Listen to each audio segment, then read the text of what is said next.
Support comes from the Missouri Forest Products Association, saluting Earth Day on April 22nd with an ongoing commitment to help offset carbon emissions with sustainable harvesting of Missouri forests. Details at choosewood.com. Welcome to this special edition of St. Louis on the Air. I'm Sarah Fensky. This hour, we're listening to highlights of a storytelling event recorded yesterday evening at the Greater St. Mark Family Church in North St. Louis County. The storytellers are St. Louis area residents whose lives changed drastically after Michael Brown was fatally shot by a Ferguson police officer 5 years ago today. Their stories reflect on race, violence, and community trauma. Gregory Carr Sr. is a native of St. Louis and an instructor of speech and theater at Harris Stowe State University. His award-winning plays, Johnny Taylor is Gone and A Colored Funeral, were produced at the historic Caramoo House in Cleveland and the Cleveland Playhouse. Last night, he shared a story about a meeting with an old friend that brought to light the trauma and worry experienced by Black parents when they see a young Black man killed by police, a young man who could well be their own child. August 9th, 2014 was a day like any other day. I was out fishing with my brother Daryl, and we were over in East St. Louis at Frank Holden Park. And we were out there about 6 o'clock in the morning, and it was about 80 degrees already. So it was one of those hot, sticky St. Louis days that sticks to your t-shirt. And we didn't catch anything.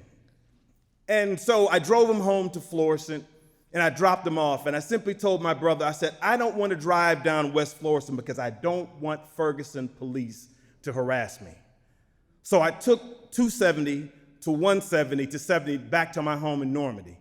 And the first thing I did, like I always do, is I got on Facebook and started looking at what was on my timeline. And as I began to look, I started to see very distressing messages about a young man being killed.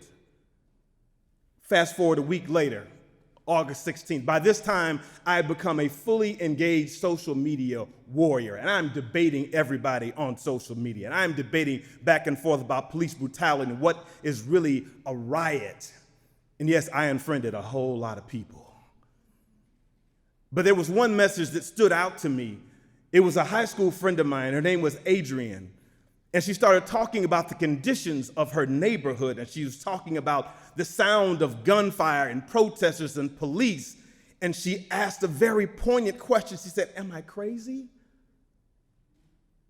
And I simply said, no, Adrienne, you're not crazy. It sounds like what you've described for us are conditions of war. And maybe you're suffering from PTSD. Is there anything I can do for you? She said, yes. Could you please bring me some groceries? I can't get out of my subdivision. This was also my last weekend of being able to have some freedom because I had to start school in a very short time, and this was my orientation week for Harris Stowe. And that Monday, I got busy with meeting with administrators and going to departmental meetings that the day got away from me. And it was 8 o'clock at night, and I called Adrienne. I said, Adrienne, I'm so sorry, the day got away from me. And I have the groceries for you. Can I come over? She said, no. Very sharply, it's too late. I said, but it's 8 o'clock. It can't. She said, they don't allow anybody in Ferguson after 5 o'clock. There's a 5 o'clock curfew. Unless you live here, you can't come in here. So can you come back tomorrow around 3 o'clock? I said, sure. That'd be a better time. I shortly turned into Adrienne's subdivision, and I went inside, I knocked on the door, and she gave me a big hug. I brought her the groceries. I said, how are you doing, Adrienne? She said, I'm managing.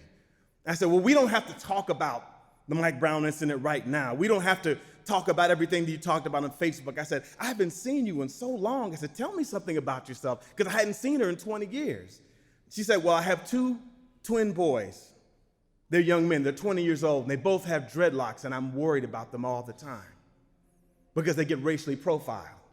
And I said, well, I have a 13-year-old. He loves soccer, and he's a happy-go-lucky kid, and he walks around with earbuds in his ears, and he's not very attentive at times to his surroundings. And I'm concerned about him, too, because he's big for his age. So we had that in common, that we were both concerned parents. And then all at once, our conversation was interrupted by a fly. And Adrienne became fixated with this fly, and she would not stop until she killed this fly. 10 minutes later, and she sat down and she was shaking. I said, Adrienne, are you okay? She said, no, I said, why did you need to kill that fly? She said, because that fly was so loud. It was as loud as the helicopter that's been over my house for 10 days straight. And the lights pouring into my bedroom window that I cannot sleep, and the sound of gunfire. And she was very upset. And just as I went to console her, there was a knock at the door. And she said, you're the only person I invited over. Who could it be? I said, I don't know. This is your house. She said, well, could you answer? I said, this is your house. What do I do? She said, could you please answer it? I said, okay. So I walked to the door and I opened the door, and there was a young white man. He had a blue Oxford shirt, blue jeans, and tennis shoes. He had an armful of I Heart Ferguson signs. And he said, could I put a sign on your front lawn? Because we want to show that Ferguson is united. This is not the Ferguson that we know, because the media is painting Ferguson in a very bad light. I said, well, sir, I don't live here. I'm just visiting my friend. I said, you might want to address it to her. And so, would you like to come in? So he came in and he said, well, I'm from Ferguson, and I am a product of Ferguson Forest and Schools. I went to McClure, and I had a lot of black friends, and we all got along. We didn't have any racial problems. And of course, Adrian and I looked at each other with a side eye, and we nodded. And then suddenly we're having this conversation about this sign, and he said, I really need you to put this sign in your front lawn because it shows that we're unified. And Adrian simply said, I'm just not quite ready to put that sign in my yard. He said, no, I think it would be a really good sign to put in your yard. And I realized it was no longer a request, but a demand. And so I stepped in and I said, I think she's told you she doesn't want to put the sign in her yard, and I think you should respect it. Well, I think it's a good sign. I said, it might be, but I don't think she wants to put it in her yard just yet, and I think you should respect that. And just as he's about to leave, he said, well, would you like to have one? And I said, okay, I'll take one. He said, because we need people outside of Ferguson to realize that this is not the Ferguson that we grew up in. I said, okay, well, very good.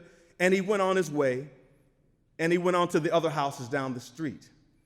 Days later, I received a phone call because of a viral interview that I did online, that I had an opportunity to go on NPR with The Takeaway with John Hockenberry.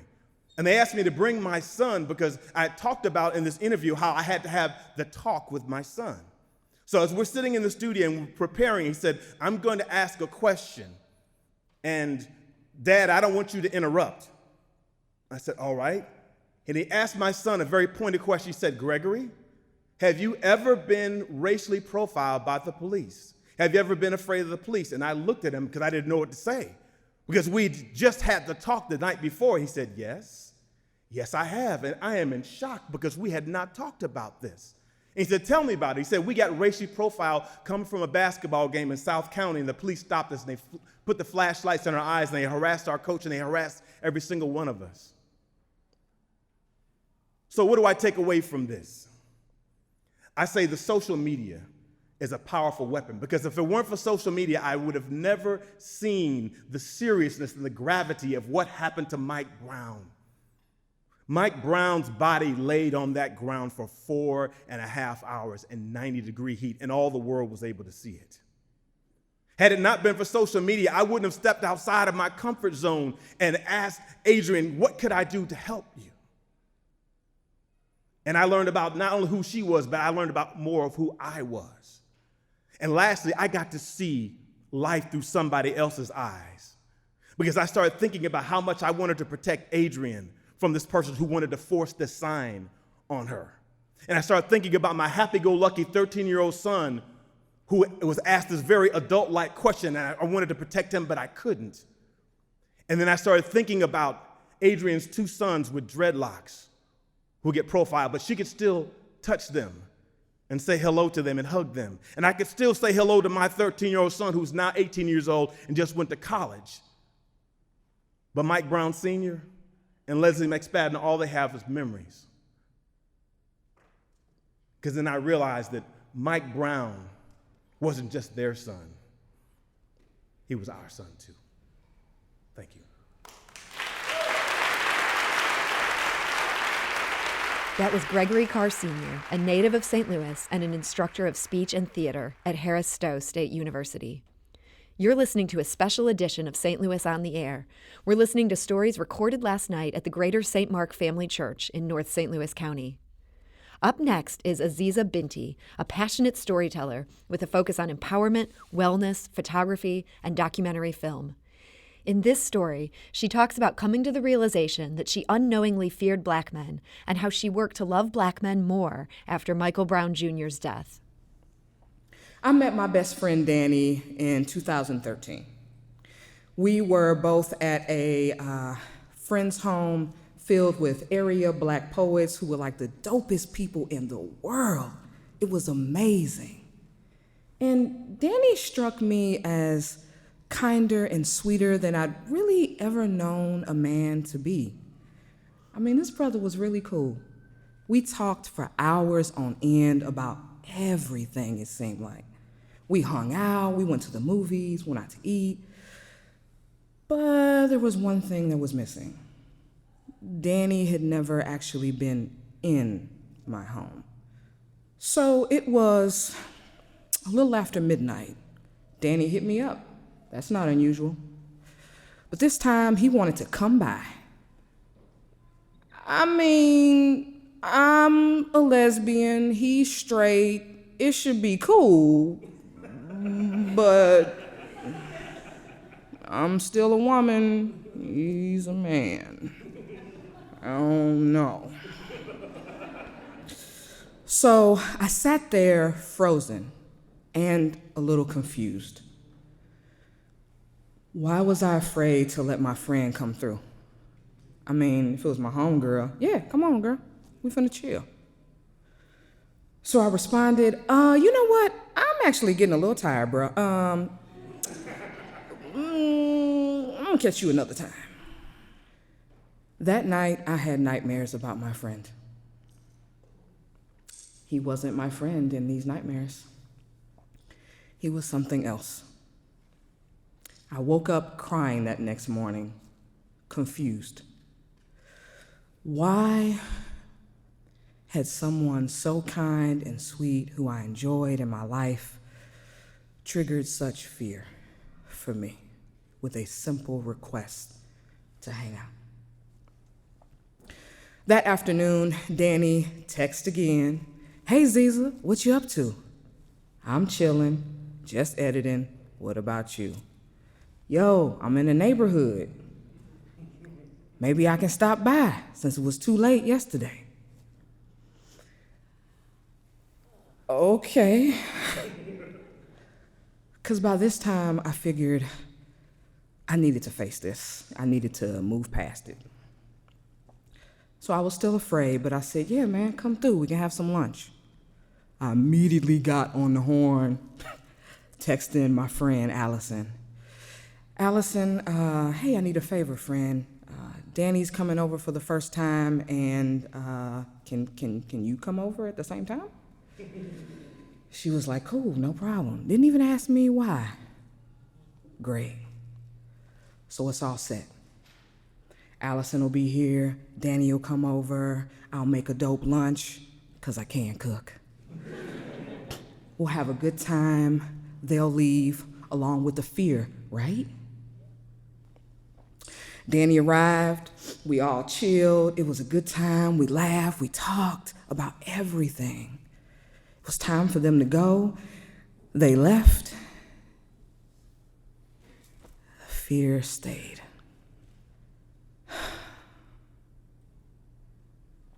A few weeks later, I was in my living room on my computer, and the statuses started to hit my Facebook page. Yo, the police shot somebody in Canfield. I was used to hearing about the police killing people in St. Louis and all the other cities I lived in.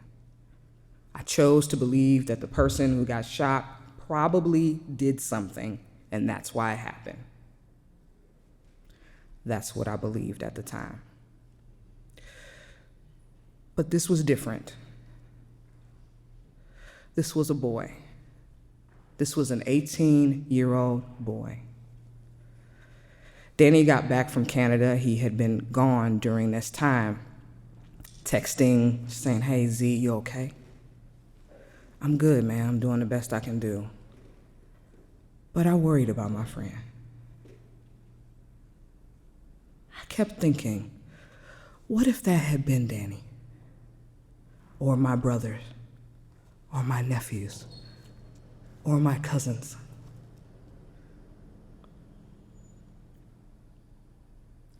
That hurt to think.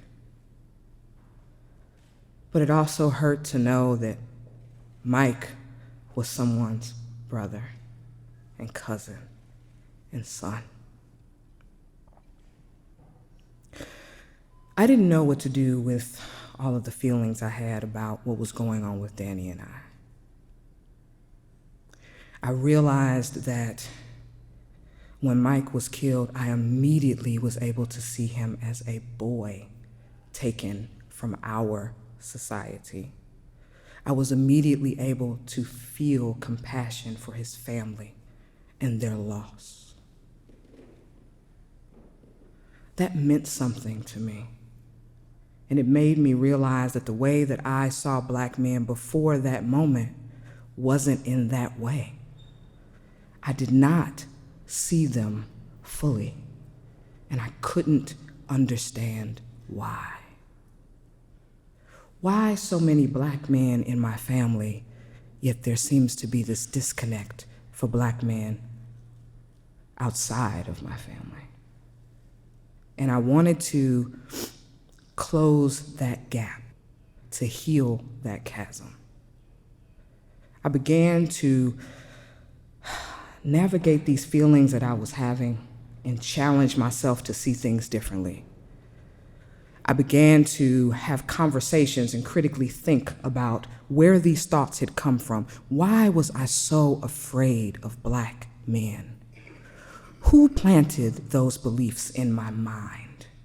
Because they seemed foreign to me. They didn't belong to me. They weren't mine. And so as I began to do that, I started pouring that energy into my work. It was everything in me. And I began to see Black men differently. I started seeing them everywhere. I mean, loving on little kids, reading stories on the porch, walking with their partners arm in arm. And it struck me, where had these men been all along? Invisible. I had rendered them invisible. And choosing to challenge myself on another level made them visible. Their loveliness, their beauty, their silliness, their gruffness, their gentleness. I began to see them in their wholeness, and I too began to heal. You know, I think that's how everybody deserves to be seen. Whole, complete. Everyone, every single one. Thank you. That was Aziza Binti, a filmmaker and photographer from St. Louis. We need to take a short break, but we'll be back with more stories in a moment. I'm Sarah Fensky. This is St. Louis on the Air on St. Louis Public Radio, 90.7 KWMU.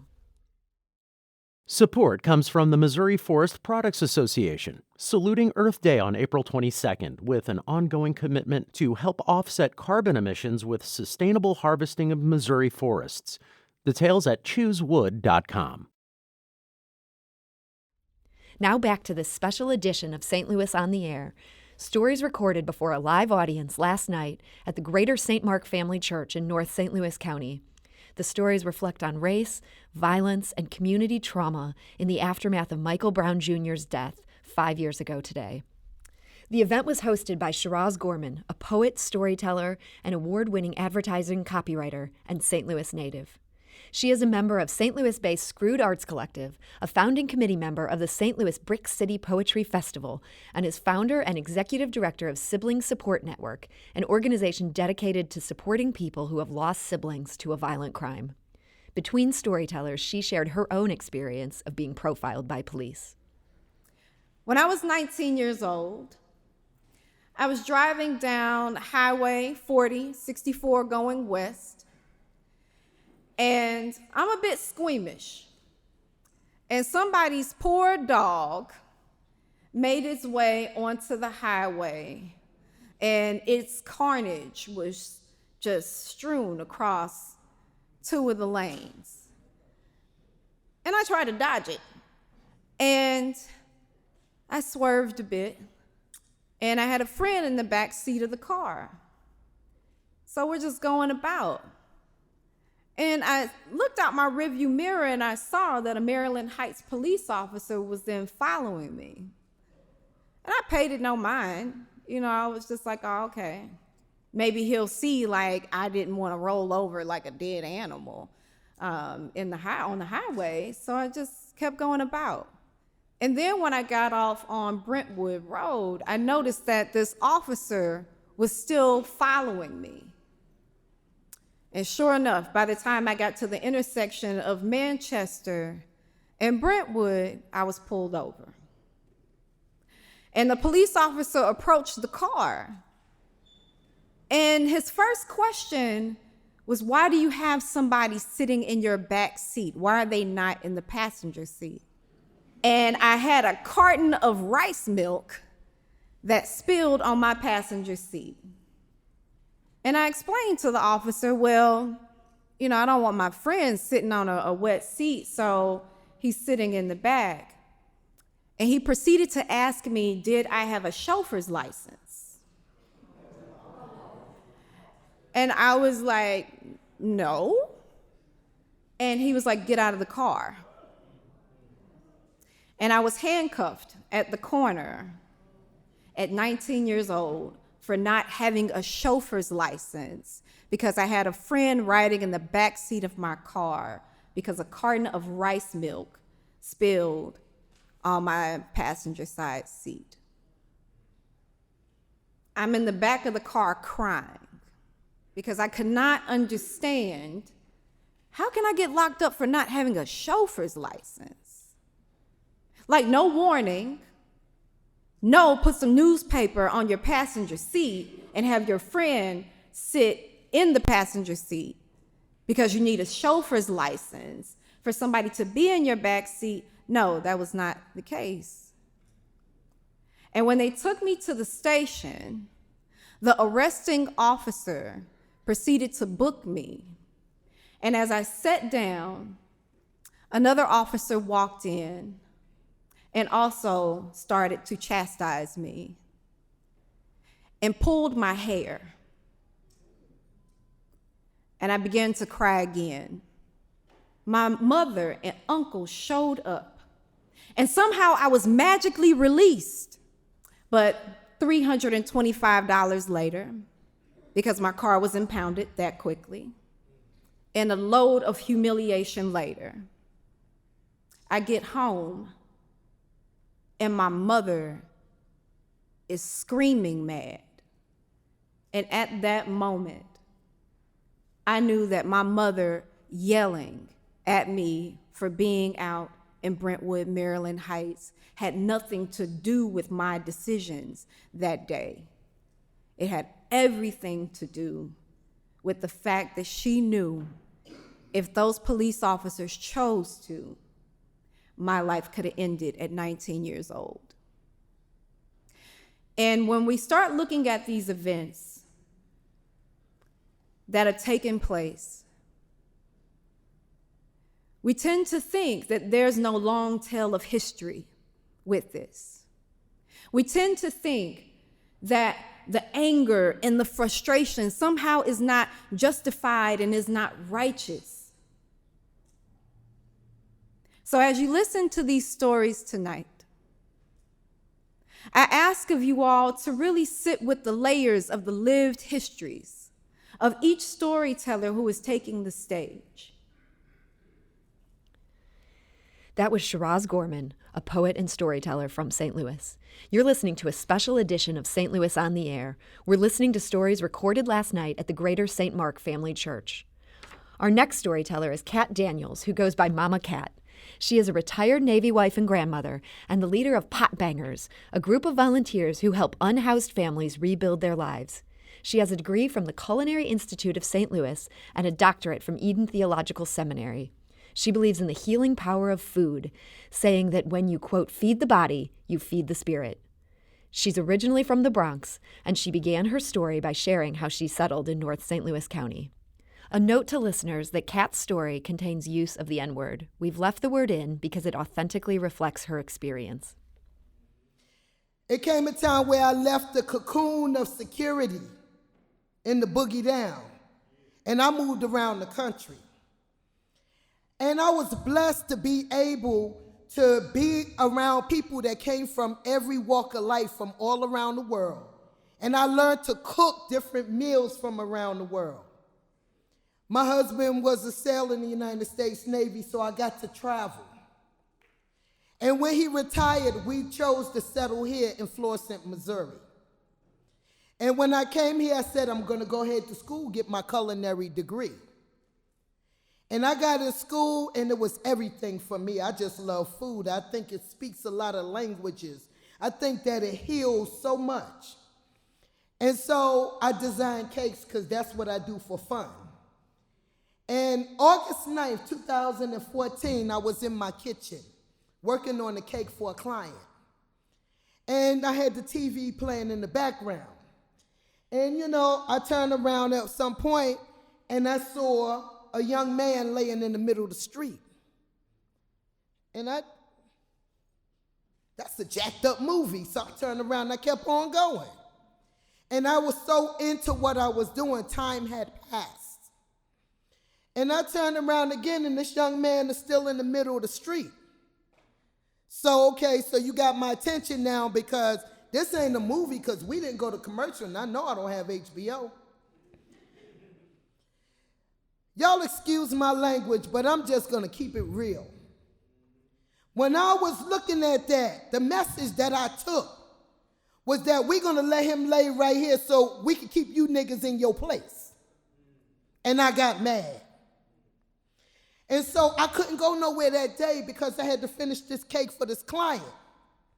But the next day, I was boots on ground. I stopped by Sam's Club, got some snacks because I believe in the healing power of food again. And I had water, but I couldn't drive close enough with the water, so me and my grandson, we had snacks and we walking through. And we meeting people and we talking and we got signs and we protesting and days is going because I'm doing this every day. I would go to school at 6 o'clock in the morning. And when I got out of class at 11, I go and cook. And I'm hitting the street. One day, I'm out there and I'm like giving out the stuff and I met a young man. This young man name was Josh Williams. And Josh said to me, can I get some of that? I'm like, sure, shorty. So I gave him snacks. He said, my friends want some. So Josh walked me down the street. It was a furniture store lot, and it was a group of young folks that was on this lot. So I'm like, yo, what y'all doing? They was like, we ain't going home till we get justice for Mike Brown. I'm like, yo, right on. So how can I, help y'all out? What can I do? A young man that I come to know as Dante says to me, a little home-cooked meal won't hurt nothing. He didn't even know he was speaking my language, right?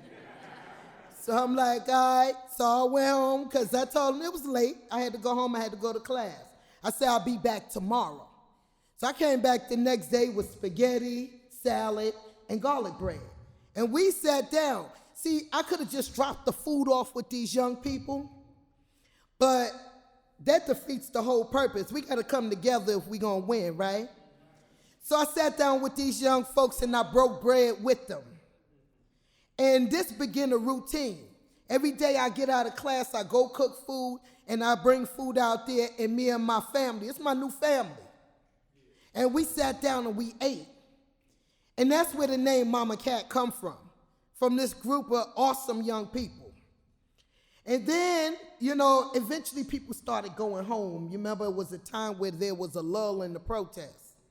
But these 10 young people kept going every day. Eventually, the people started coming back out.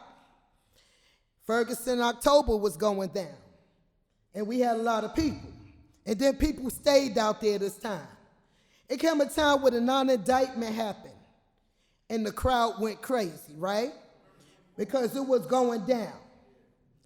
And we kept on going, and we was fighting even harder. Then came the day of December 23rd, 2014. I had just left from South Florissant and went home and was getting ready to go to bed. And I got a phone call from the same young man, Joshua Williams, and he was crying. He said, "Mama, they killed another one of us." And I was like, damn. I put my clothes back on, and I went over there to Hanley Road, Hanley and Frost. And this young man was still laying on the ground. But what really angered me was they had his mother standing only feet from his covered body, asking her questions. There was no humanity in that. So when this woman came out, I went and started talking to her. And what I found out is, not only did she not have money to pay her bills, how was she gonna bury her baby? So, talking to us, a bunch of us activists sat down, we talked. And we decided to go ahead and do a fundraiser to help this family. And all the talent came. We got some talented people here. We got some real talented people. Everybody came through. And we raised most of the money. And she was able to bury her baby with dignity and respect, because they deserve that. And so it seemed like the police just did open season on young black males in St. Louis, in that space. They was mad because we was in the street. They didn't know how to deal with it, right? Best way to deal with y'all, chill. But as these babies kept dying, we was the ones that was there with these families and cooking. See, because a revolutionary act is to provide a repast for a family after they have to leave their baby in the cemetery, and give them a space to love on each other. And only then can they begin their healing. Not end, but begin. And so we had extra food. And eventually I'm like, okay, where can we go with the food? And one of our fellow activists said, downtown. I didn't know where downtown was, but we went down there and we began to meet some of our unhoused neighbors, which I call them my unhoused family now. But we had a group of activists, and we began to go down there and we began to build relationships. And during this time, and this is when my organization, Pot Bangers Feed the Body Mission, was born. Because if we're gonna sit here and talk about Black Lives Matter, you better include every black life. And I'm not talking about those of us that have four walls and a roof, but our family that's the sky is their roof, and there's no walls to keep them warm at night. But as we go on, we must understand, Assata Shakur said it best, it is our duty to fight for our freedom. We gotta fight because we ain't done. It is our duty to win. I know that day is gonna come. We must love and support each other. We ain't doing that enough, fam. Only then can we drop the chains that's binding us. I don't know where we gonna end, but I know where we began. All because a young man said the world will know my name. And he was a catalyst for change. Let not the change be in vain. Thank you so much.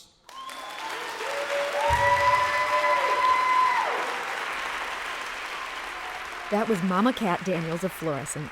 She's the leader of Pot Bangers, a group of volunteers who help unhoused families rebuild their lives. You're listening to a special edition of St. Louis on the Air. We're listening to stories from St. Louis residents whose lives changed drastically after Michael Brown was fatally shot by a Ferguson police officer 5 years ago today. Last but certainly not least is storyteller Danny Boyd, a poet, songwriter, and photographer. He studied creative writing at St. Louis Community College and communication at the University of Missouri St. Louis, which led him to also become a teaching artist. After seeing the way the media portrayed the unrest in Ferguson, he went out to photograph the protest to try to tell a different story.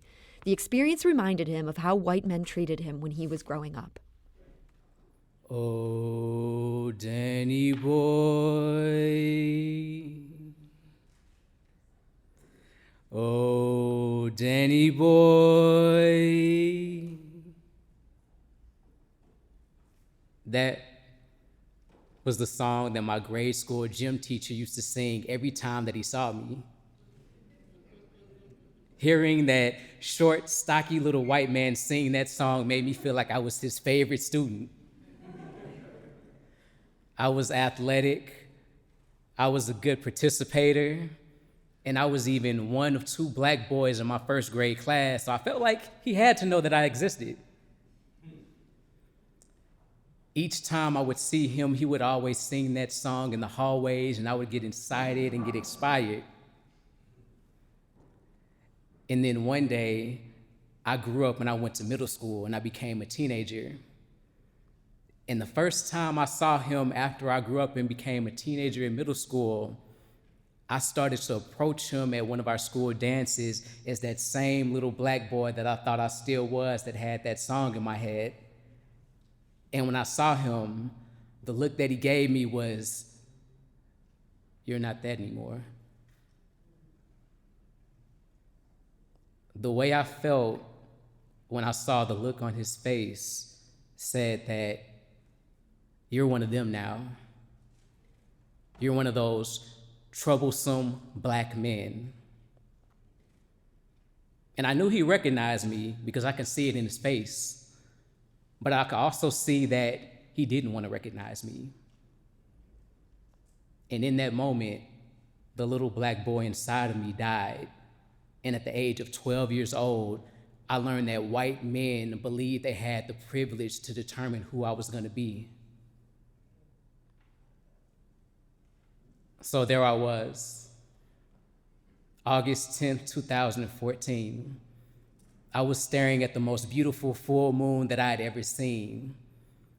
It hung low enough from the sky to touch the lake that was directly in front of me, and that lake looked like it was the edge of the world, and I could touch it from the beach that I was standing on.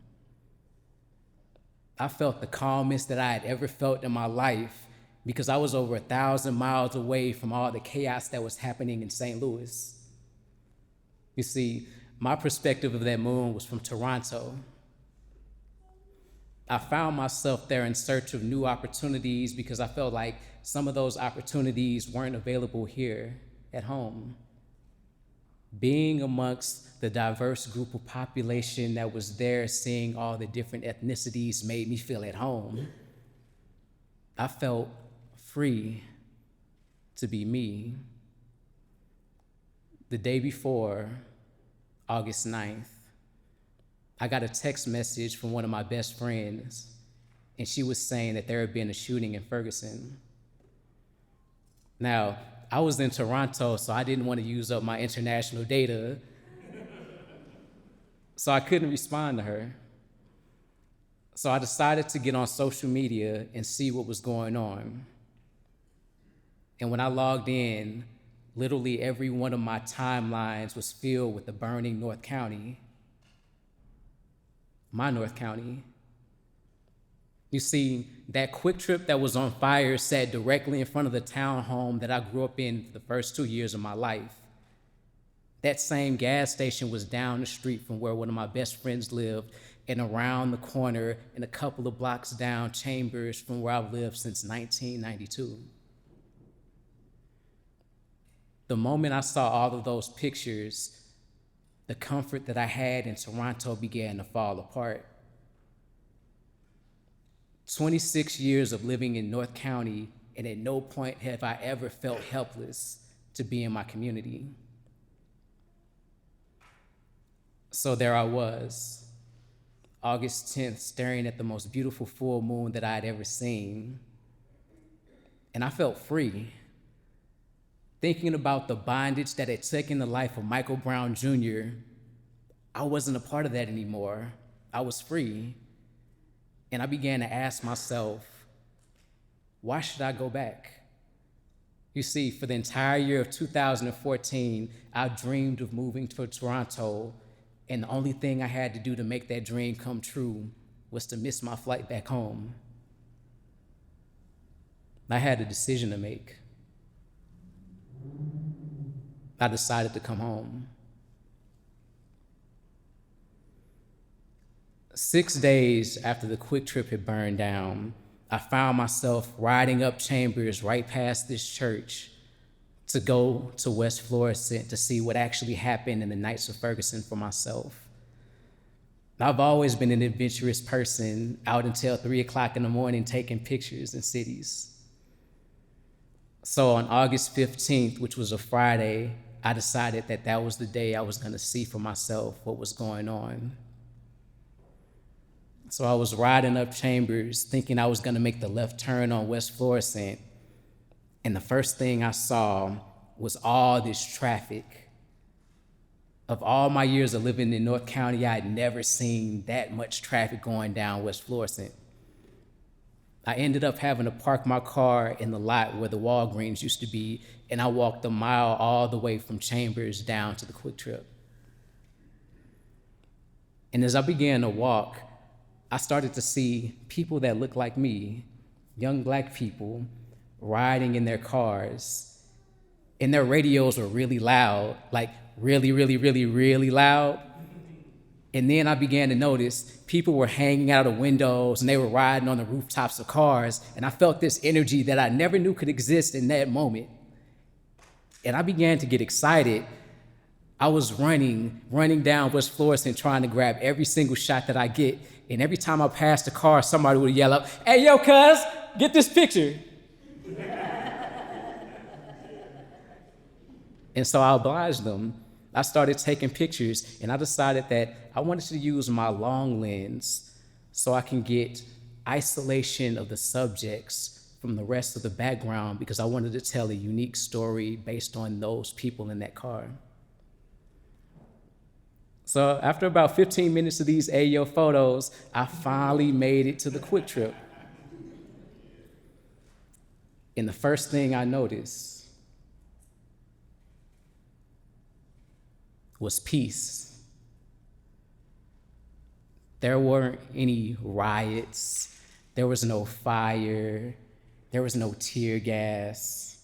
There wasn't even a clearly contrasted line of people versus the police when I got there. It felt like every single Black person in the city of St. Louis was there. The elders, the young people, men, women, parents with their children were there.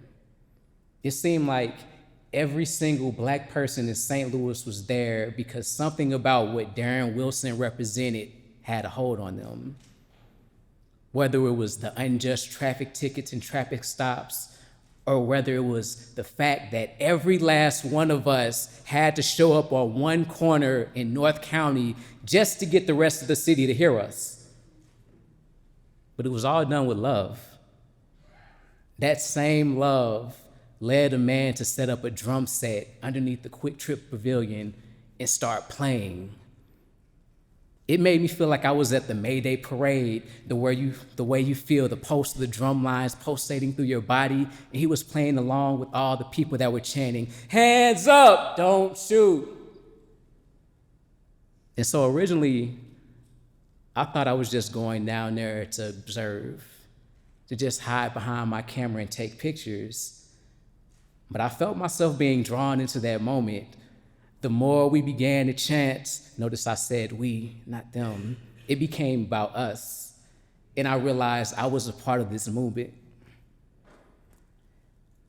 Every time I fixed my mouth to yell the words, "hands up," I could feel the existence of my soul pulsating through my body and connecting with theirs. I was so caught up in the euphoria of us that I never even stopped to think about how misleading the media had been. You see, when I looked on social media, I thought I would see flames and broken glass. But there was none of that. There was people just like me, and they were my community.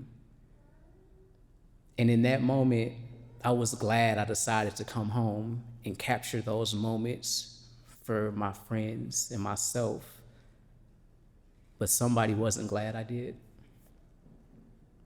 2 years after that night, I decided to submit one of my photos taken during that night to an exhibit called Freedom Imagine, Freedom Live, that was at Lindenwood University. The photo that I chose to submit was of an activist who was dressed like a police officer. He had one of those kind of basic, not really undercover, but the casual kind of shirt that police wear that's a t-shirt, but it just says police written across the top. But underneath it, he had written the phrase, killing our kids. And he also had the police officer's hat. And on that hat, he had written the word murderer. And then he also had a chain handcuffed to his wrist, and he was carrying a law dictionary. So there we were, standing in between all these cars, and I'm lining him up with my camera, and I'm shooting, and my pictures were out of focus. Because it was so dark, my camera was having difficulty getting focus of him. So the first 6 shots that I took were either out of focus or they were blurry, but that 7th shot was perfect. And it felt like a miracle because I chose not to look at my images for a year because I wanted to make sure I had the clarity to see what was there. So when I was scrolling through my images, I saw blurry, blurry, blurry, out of focus, blurry, blurry, blurry. And then this miracle of a shot was the one I decided to submit to this exhibit. And I felt nervous about it because Lindenwood is in St. Charles, and St. Charles is kind of conservative, or at least that's what I've been led to believe. And so I had this dialogue with myself, with my friend Aziza, with my cousin. Can I really submit this photo? And I eventually did. So a month after the exhibit closed, I was having a conversation with the curator, and she told me, someone was offended by your photo, and that someone was a police officer. And in that moment, I kind of laughed because I thought to myself, in big, bold letters, there's the phrase, freedom live, freedom imagine. You knew what you was getting into when you came to that show. And so the more I thought about it, the more I thought back to my experience I had with my gym teacher and how I learned that white men have this belief that they can determine what and who is legitimate. And so going through the process of experiencing Ferguson, I found a new sense of power in my community that I never knew was here. I had to go away and not be present just to be able to find that power. And that power brought me a sense of healing that I never would have imagined could have come to me. And I was able to share it in pictures with friends and with family. And what I realized is having the courage to show a photo to someone that may feel differently than you feel and be okay with it can bring you a sense of joy. And that sense of joy that I found was the feeling of the little black boy inside of me being reborn. Thank you.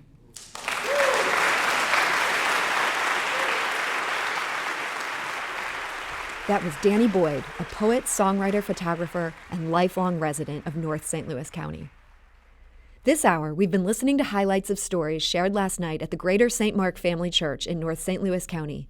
The full version of each of these stories can be found on our website at stlpublicradio.org. A special thanks to the church and to the event's host, Shiraz Gorman, and to St. Louis Public Radio reporter Eli Chen, who produced the event. Also thanks to Greg Montanew, Carolina Hidalgo, Chad Davis, Lindsay Toller, Leslie Davis, Sophie Brose, and Ella Schmidt. This show is edited by Emily Woodbury. St. Louis on the Air is produced by Evie Hemphill and Lara Hamden, with production assistance from Aaron Dorr, Charlie McDonald, and Alexis Moore. The senior producer is Emily Woodbury, and the executive producer is Alex Hoyer.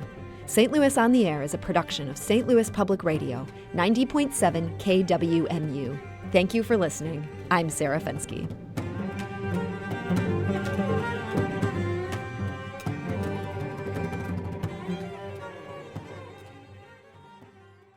Support comes from the Missouri Forest Products Association, saluting Earth Day on April 22nd with an ongoing commitment to help offset carbon emissions with sustainable harvesting of Missouri forests. Details at choosewood.com.